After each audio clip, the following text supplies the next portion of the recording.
Warning: tube amplifiers have lethal voltages inside them.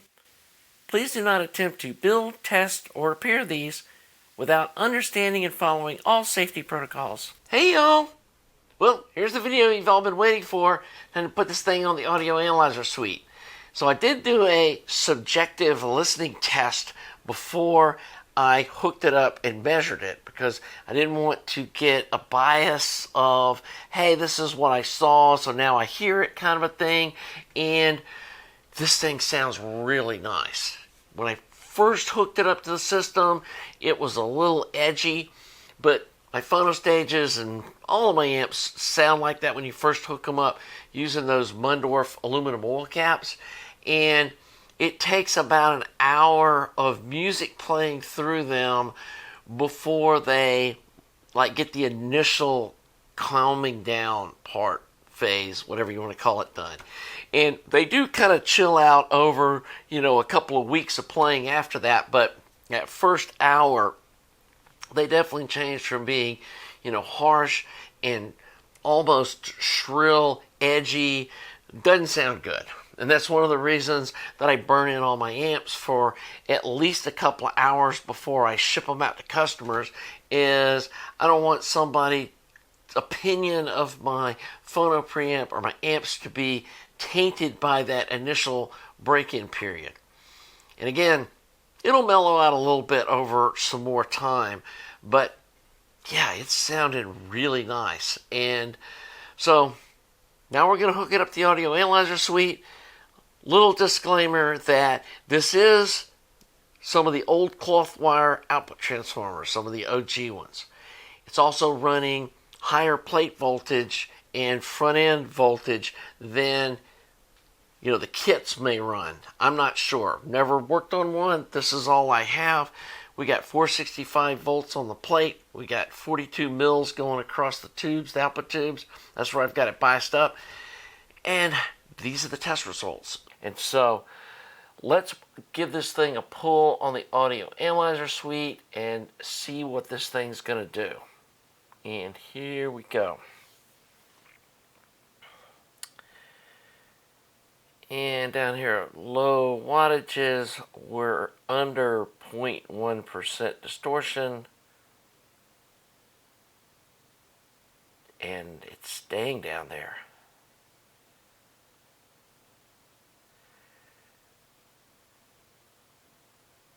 Going past 5 watts at 0.2%.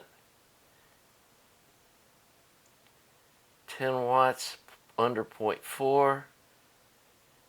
15 at 0.5%. And holy cow. Crosses 1% distortion at 30 watts.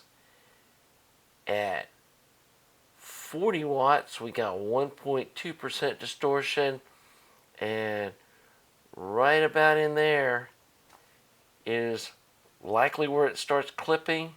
1.5% distortion, got a little over 1.2 volts RMS in at 50 watts. Wow, pretty freaking impressive. So let's go look at our scope and just double check that that's actually the power we're getting. Here we go. Let's pop this at 1.3 volts RMS. I don't see any clipping, or if it is, it's pretty minor. Let's see what 1.28 does. See if the peaks jump up a little bit. Not really. And we're right at 20 volts RMS out into an 8 ohm load. Let's see what 1.4 does, just to make sure that is where it's clipping. Yeah, definitely clipping there. So 1.3 volts, I'm not seeing any clipping. That means we got 20 volts RMS out. And so if we pull up our little calculator, and that's RMS voltage, it's 56 volts peak to peak. 20 volts RMS would be 20 times 20 divided by 8, 50 watts. Super, super impressive. So earlier I pulled the frequency response on this thing, and we're pulling it at 0.5 volt RMS. Let's see how much power that actually is at. That's right at 9 watts, 8.5 watts. And we can pull another one at higher power and just see what that looks like. But look at this frequency response curve. I mean, it does pull up some dBs here on the top end, so it's probably going to be a little on the bright side, but look at this low frequency response. This is insane, guys. I mean, there's 0 dB. You can see that orange number on the upper right. And down here at 20 hertz, it's down 1/4 dB. And then at 10 hertz, it's down 1 dB. We are up 0.5 dB at 10K. And then at 15K, about the same, a little over 0.5 dB. But it's carrying at 30K, it's up 0.5 dB. And at 50K, it's only down 0.5 dB. That's some crazy bandwidth. Now, I've heard these early transformers are really good, and this looks like they are seriously really good. So here we did a frequency versus THD at 10 watts, and down here at 20 hertz we got just over 1% distortion, and you can see it slowly ramps down here to 0.3% at 1K, around in that area, and the harmonic distortion profile looks really nice too. And if we do our second order harmonic distortion, we can see the line is basically the same line, especially down there in the mid-range to the low frequencies. And then the third order harmonic distortion drops off, but then it comes back up on this end, which, hey, it is what it is. Now we could try, let's go ahead and pull this thing at 40 watts and just see what it does.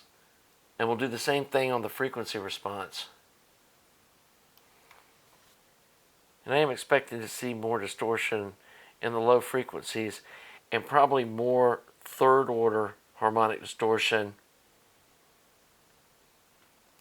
Yeah, see the second order harmonic distortion drops off and we've got more third order. And that's just a function of the amp doing its AB mode thing. When you can stay in class A longer, you will have more second order harmonic distortion and it will sound more like a single-ended amp. But when you start demanding more power, there's really no way around getting more third order harmonic distortion, and that's just part of the price you pay to pull a lot of power out of this amp. Now I do have these things biased up pretty hot. They're at 42 milliamps and we got 465 volts on the plate. And so, yeah, you do the math and they're biased at close to 85%, which is going to make them stay in Class A mode a long time. Now I could cool them off some, try to make the tubes last longer, but guys, these JJEL34 tubes are 20 bucks. You know, are you going to cry that you got to buy an $80 set of tubes every once in a while? I'll give that up in a heartbeat to get this kind of performance. So let's come up here to the frequency response. And again, so we were pulling it at 0.5 volts RMS in. Let's see what we need to put in to get 40 watts. Let's put 1 volt RMS in and see what it does. And this is usually where a tube amp's going to really struggle. And you can see we did lose a little bit of low frequency response, which is not shocking. But man, it curves up and flattens right out. And where it lost the low frequency response was below 20 hertz, which nobody's going to hear. So once again, if we find the 0 point on this curve, 0 point's right here at 2K. So down here at 20 hertz, we're down a half a dB from the peak, but look how flat it is across here. And then it rises up here, and we've got, you know, at 20K it's up a dB. At 10K it's up 3/4 of a dB. So there might be a little tuning in here that we can try to do to chill out this top end. Could be the tubes that are in it. I've got these RCA clear tops that are known to be pretty bright. Might be able to put some different driver tubes in it and calm down this top end a little bit. We'll play with that later. But now let's pull some square waves. And again, I don't want to pull them at like 40 watts. Let's pull them down here closer to 10. So let's put a half a volt in. Okay, so let's see what a 1K square wave at 10 watts looks like. And it does have a pretty good ring here on the front end. It's possible that putting a little bit higher value cap on the negative feedback could tone this down a little bit. But I kind of like seeing this little bit of overshoot, and then it just calms down and there's clearly no ringing. And I don't see any reason to put any more negative feedback in this amp. I've heard people complaining that these VTA boards have less negative feedback than the original, and these 12AU7 tubes create a bunch of nonlinear distortion. I'm sure not seeing it testing this amp. So let's see what this thing does down at 100. And I'm anticipating seeing a little bit of a slope, but wow, guys, that looks amazingly good. And that's a function of the fantastic low frequency response we're seeing out of this thing. And then finally, let's see what a 10K square wave looks like. This is always the scary one. That's not bad at all. Again, it's got a little overshoot here on the front, but the ringing just mellows right out. Perfectly stable. Guys, I'm stunned. This is a really good performing amplifier. So anyway, I'm sure we'll be doing some tweaks in the future, at least with tube rolling and trying some different stuff. Possibly trying to do a little tuning on the sound signature, doing some changes to the capacitance on the feedback loop. I also want to play with adding some extra capacitance to the power supply, just to see if that helps the dynamics on the bottom end, give it some bass punch. But yeah, for a first pull on this thing, this is a rock star little amplifier. And it's like a great place to wrap up this video. So as you can see, this amp pumped out some really good numbers. And I knew it was probably going to do that from listening to it. I mean, I've been fooled before, and sometimes it's hard to hear some of the distortion, especially if you're not like A-Bing different amps or whatever, but I was pretty sure this thing was going to do well. I just had no idea that it was going to pump out the power number that it did. Now, I do want to add the caveat that I was testing one channel at a time. And I know, like on the ST35, that's one of the deals with it. If you just test one channel, it does great. You test both of them at the same time, and the power supply falls apart. Or the little cathode biasing scheme that they use doesn't work. It gets crazy. But I think that the fact that this is using fixed bias and it's got separate adjustments on the tubes, that it may not fall victim to that. But I'm just not sure you're going to get, that single channel measured power out of both channels through a 5AR4 rectifier tube. And so,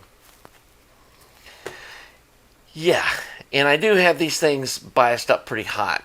This is basically where a lot of amps would bias KT88 tubes. And it's under 80% dissipation, but it's still pretty hot. Are these tubes going to last, forever? Probably not. It's probably going to cook them. I don't know what the life is going to be on them. I don't think it's going to die super quick, but I'm not biasing them any hotter than they would be in a single inlet amp. And one of the things that I was trying to do with this amp is to have a push-pull amp that sounds more like a single inlet amp.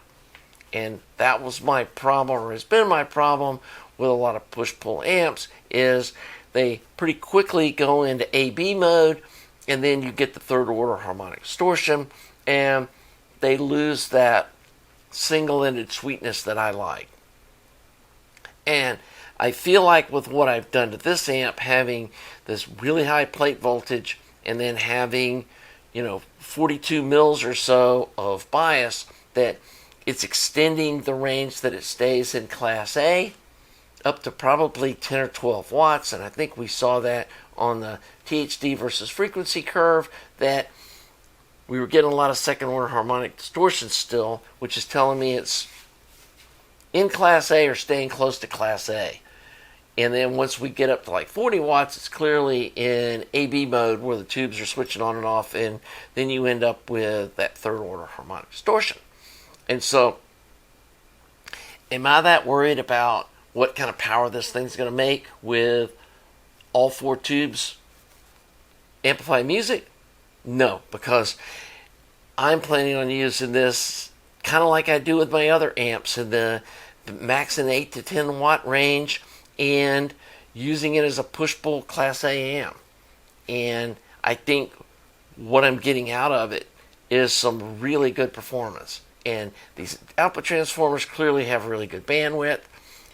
I don't know if the new versions have the same bandwidth as these old ones. That's something I may want to test in the future, or kind of put the offer out there. If one of you guys wants me to build you one of those kits, like you buy the $1,000 kit or whatever they go for, and there's going to be some upgraded parts. I'm going to put the Mundorf coupling caps in it and kind of do basically what I did on this amp, build it like this.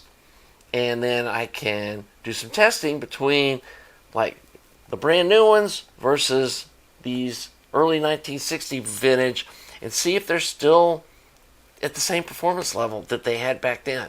That would be an interesting thing. And then you'd get a good deal on building the amp. Of course, it'd be a small, reasonable charge for my labor and stuff of build it for you and whatever, but you should be able to get out for under $1,500 and have a nice ST70 new production amp. So think about that if you're one of those people that are interested in that. And again, is this a replacement for like a KT88 push-pull 45, 50 watt amp like an R8? I don't think so. I'm pretty sure that if you really started pushing this amp, putting like hard to drive speakers or speakers that had a funky impedance curve, that this thing's probably going to start falling apart. And some people made some comments about running into that when you put a variable load on the output like a real speaker is, that the frequency response starts getting wacky, especially when you start trying to ask for a lot of power. And so, not sure what that's going to be about. That's for next year. I'm not going to keep just focusing on this deal. I'm not going to make this a career. I think we've got it in a good spot. I'm going to listen to it, enjoy it for what it is, kind of get a flavor for what it's like, do some tube rolling in it and stuff over the next few months, and then probably, early middle of next year, we may come back and revisit this thing and maybe play around with doing some kind of hybrid, solid state, rectified power supply, do the output tube solid state, use the rectifier tube for the front end, or, play around with some stuff like that. But I think this thing just made my list of under $1,500 amps you should buy. If you guys are looking for something in that price point range, I think this is a good option. And you need to seriously look at your use case.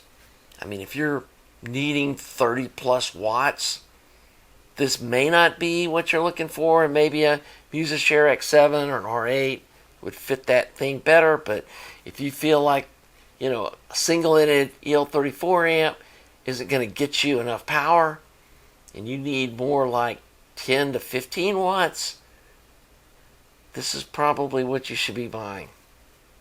So, want to add the final disclaimer that I've had it in all these videos. This video is not sponsored by Tubes for Hi-Fi. Don't know those guys. I just had a recommendation that these boards work well, and it's a simple solution to, rebuilding one of these things using modern and readily available tubes. So, just as a customer, I went and ordered the parts. Dan did reply back and said, "Hey, like your channel and stuff. Hope you like our products." But that was it. And I haven't had any other communication with him. Didn't need to. I did, change up the way I wired a little bit from what their instructions say. I'm sure their instructions were designed to make this as simple and change as little as possible in the amp. But I think changing the way the cathodes of these output tubes are grounded, using a star ground point instead of the chassis, is a good plan while you're inside the amp. And I also think that going with the 20 UF right after the rectifier tube is definitely the way to go. Had multiple emails and probably a half dozen comments in the other videos that you got to get rid of that power transformer. It's going to overheat. It's not going to be able to deal with it. They're problematic. Blah, blah, blah. On and on and on and on. So, wired it up with 20 UF after the rectifier tube. And after running it for 2 hours straight, I just put my hand on it. And it wasn't even that hot. I mean, it wasn't even like, ooh. I mean, it was just like, yeah, it's pretty warm, but it's not any warmer than any of my other transformers. And I'll put the link to the video below explaining why the capacitance directly after the rectifier tube can hammer both the rectifier tube and the power transformer. And probably why people are cooking these early transformers is they're putting these larger filter caps and they're putting the 40 UF right after the rectifier tube, and it's stressing the crap out of the transformers and burning them up. So, highly recommend doing that. I will try to get all this stuff in a web page that has this mod, if you could call this a mod, to this thing. Also really like this audio note volume pot. It was easy to wire up. I know they make a stepped attenuator too. I always struggle with those because I feel like it's like one click's too loud, one click's too low, and there's no in between. And I like having an infinitely variable control. And this thing has plenty of input sensitivity. There's no reason to need a preamp with this unless you're just one of those people that's like, I want a preamp. It's like, why do you want a preamp? Because I want a preamp. So, okay, we'll put a preamp in it. But there's no reason to put a preamp in this. A CD deck, a DAC, phono stage will directly drive this thing with no problem to full power. So that's another great mod. And it was simple. Looks nice. All their stuff was great. The little boards they had for this, the boards they had for the speaker jacks, the can cap, all that stuff works great. So they got some great products. Highly recommend them. I'll put the link below. So anyway, let's wrap up this video here. Like I said, we'll come back to this thing probably sometime next year and do some more footsing around with it. For now, I'm just going to enjoy it and listen to it. And I think for my use at, well under 15 watts and probably under 10 watts, this hot bias, keep it in class A, push-pull thing is going to work great for me. So if you're enjoying this content, please subscribe to the channel. Please like the video. Thanks to all you Patreon supporters. Thanks to other folks that do stuff to help support the channel. And hope you have a happy holiday. Until the next video, have a nice day.